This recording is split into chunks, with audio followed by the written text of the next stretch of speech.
Imagine que usted está en un avión rumbo a las vacaciones de sus sueños y de repente, ¡pum!, está embarazada y a punto de dar a luz. ¿Les suena esta situación? Pues aunque esto raramente pase, sí ha sucedido. Según datos obtenidos de la Asociación de Transporte Aéreo Internacional, 74 bebés han nacido a bordo de un avión en un periodo de 90 años. Pero entonces, ¿de dónde serían estos bebés? ¿Qué nacionalidad tendrían? Pues en muchos países del mundo la nacionalidad de un recién nacido se define por la nacionalidad de sus padres. Este modo de adquirir la nacionalidad se conoce como derecho de sangre. Esto significa que en muchos países no es el lugar de nacimiento lo que determina la nacionalidad de un bebé, sino la nacionalidad de sus padres. Por ejemplo, las leyes en Colombia se rigen por el derecho de sangre. Esto significa que se entiende que son colombianos de nacimiento un bebé que nazca en Colombia cuyos padres sean o madre o padre colombiana, o si sus progenitores son extranjeros, uno de esos tiene que tener visa de residente en Colombia al momento de nacimiento.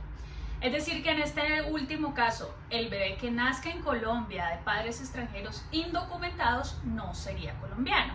Pero además también son colombianos de nacimiento los hijos de padres o madres colombianos que hayan nacido en el extranjero y luego se domicilian en Colombia, o también lo pueden registrar en una oficina consular de Colombia. Sin embargo, existen algunos países como Estados Unidos, Canadá, Argentina, entre otros, en donde la nacionalidad no solo se define por el derecho de sangre, sino también por lo que se denomina como derecho de suelo. Es decir, que el solo hecho de nacer en estos países se adquiere automáticamente la nacionalidad, independientemente de si los padres son o no indocumentados. Pero volviendo entonces al tema de este video sobre cuál sería la nacionalidad de los bebés que nacen en un avión, pues eso va a depender de qué territorio se esté sobrevolando al momento del nacimiento. Por ejemplo, si el avión está sobrevolando en un territorio de los países en donde existe el derecho de suelo, es decir, que la nacionalidad se adquiere solo por el hecho de nacer en ese territorio, aquí el bebé podría tener derecho a una doble nacionalidad, que sería una del lugar donde nació, porque el avión estaría sobrevolando el territorio que otorga ese derecho, y dos, la nacionalidad de los padres en caso de que la nacionalidad de los padres sea heredable. Pero si el avión está sobrevolando un territorio de un país en donde solo existe el derecho de sangre, o por ejemplo en aguas internacionales, aquí el bebé solo tendría derecho a la nacionalidad de sus padres. Sin embargo, en algunos países no se permite que la nacionalidad de la madre se herede. En este caso, un bebé que nace en un avión tendría mucho riesgo de convertirse en apátrida, porque si al momento de nacimiento, por ejemplo, el avión está sobrevolando aguas internacionales o sobre un territorio en donde no se permite la adquisición de la nacionalidad solo por el hecho de haber nacido en ese territorio, pues el bebé no tendría derecho a ninguna nacionalidad, ni por el lugar de nacimiento ni por herencia. ¿Qué sucede en estos casos? Pues para estos casos en donde existe un alto riesgo de que un bebé se convierta en apátrida, existe la Convención Internacional para Reducir los Casos de Apátrida, que contiene un artículo muy particular que establece lo siguiente.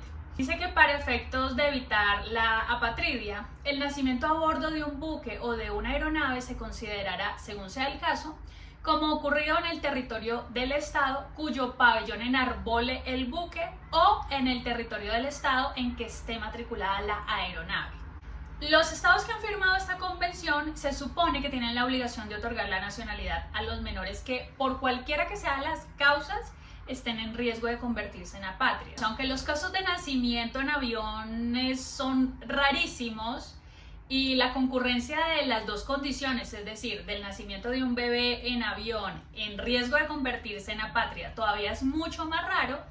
No obstante, si se llegara a presentar esta situación, el país en donde está registrada la aeronave, con base en esa convención que les acabo de citar, pues estaría en la obligación de otorgarle la nacionalidad al menor, así sea que en ese país no se permita el derecho a la nacionalidad por suelo, es decir, por nacimiento.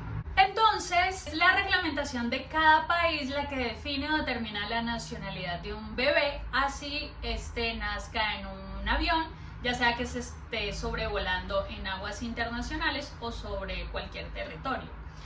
Pero en todo caso, cuando la reglamentación interna de los países genera que un bebé esté en riesgo de convertirse en una apátrida, es decir, en una persona que no tiene nacionalidad, aquí entonces aplicaría la Convención para la Reducción de Casos de Apátrida que les acabo de mencionar. De hecho, ¿sabían que en el mundo existe alrededor de 11 millones de personas apátridas y que la mayoría de ellos son niños? Las causas de quedarse sin nacionalidad varían mucho, pero una de ellas, por ejemplo, es la desaparición del país. Por ejemplo, la mayoría de niños que actualmente son sobrevivientes del genocidio en contra de Palestina, probablemente estos niños y estas personas se convertirán en apátrida pues por la desaparición del territorio. Y si citamos un caso más cercano, por ejemplo, en Colombia actualmente muchos hijos de padres venezolanos también actualmente son apátridas porque pues muchos venezolanos no han podido volver al país para registrar a sus hijos, y como les comentaba, en Colombia se entiende que son nacidos en Colombia solo los hijos de extranjeros que sean residentes o que tengan una visa de residente en Colombia. Y pues muchos venezolanos actualmente no tienen su situación migratoria regularizada. Así que bueno, aunque los casos de nacimiento a bordo de un avión no sean tan comunes, por lo menos ustedes ya tienen un dato curioso para contarle a sus amigos o a sus amigas. Espero que este video les haya gustado, y como una última recomendación es: no se embaracen tan jóvenes porque un embarazo podría impedirles la realización del viaje de sus sueños. Así que nos vemos en una próxima. Chao.